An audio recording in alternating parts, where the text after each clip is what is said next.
بسم اللہ الرحمن الرحیم۔ آج کی ویڈیو ان لوگوں کے لیے ہے جن کا مقصد تو اس دنیا میں اللہ کو راضی کرنا ہے۔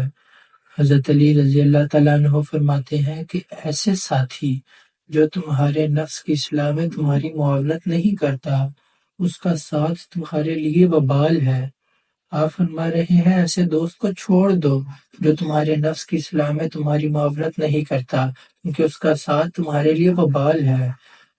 اور ایسا دوست جو تمہارے نفس کی اصلاح میں تمہاری معاونت کرتا ہے، تمہاری مدد کرتا ہے، تمہیں تمہارے عیب بتاتا ہے، اس کا ساتھ تمہارے لیے خوشحالی ہی خوشحالی ہے۔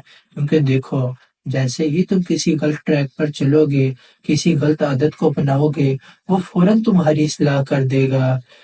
اللہ تعالیٰ سے دعا ہے اللہ تعالیٰ حضرت علی رضی اللہ تعالیٰ عنہ کے اس خوبصورت جملے پر عمل کرنے کی توفیق عطا فرمائے۔